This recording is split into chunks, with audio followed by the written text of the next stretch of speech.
کہ دو کام کرنا چھوڑ دو، ایک جو دکھا نہیں سکتے اور دوسرا جو دکھانے کے لیے کرتے. جیسے اشفاق احمد صاحب کی بڑی پیاری بات ہے کہ گناہ کرنے سے پہلے بندہ ادھر ادھر دیکھتا ہے، اوپر نہیں دیکھتا. تو اپنی تنہائی کو کلمہ پڑھانا ہے، اپنی تنہائی کو مومن کرنا ہے، تو ایک تو وہ کام چھوڑ دو جو دکھا نہیں سکتے، ٹھیک ہے، زندگی میں جو ہے آسانی ہو جائے گی. دوسرا جو کام دکھانے کے لیے کرتے ہو وہ چھوڑ دو، یعنی کہ دکھاوے کے لیے. آج کل سوشل میڈیا کا دور ہے، نیکی کر فیس بک پہ ڈال، اور اس سے لوگوں کے اندر نا اپنی ایک تعریف پیدا ہو جاتی. اللہ کے بہت بڑے بزرگ تھے، ان کے پاس ایک شخص آیا، وہ بیٹھے ہوئے تو باہر، تو ان کے ساتھ ہی نا جو گلی کا ایک کتا تھا وہ بھی بیٹھا ہوا تھا.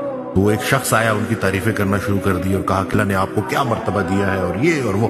وہ اتنی ان کے اوپر وہ تعریف ناگوار گزری، انہوں نے اس شخص کو روکنے کے لیے کہا کہ میں کہاں اچھا ہوں، مجھ سے تو یہ گلی کا کتا اچھا ہے جس کا حساب نہیں ہوگا. انسان تو جب اس نے سانس لینا شروع کر دیا ہے تو اب وہ اپنے اعمال کا جواب دہ ہے. جو سچی نیت کے ساتھ اللہ کے لیے نیکی کرتا ہے اس میں تکبر نہیں آ سکتا.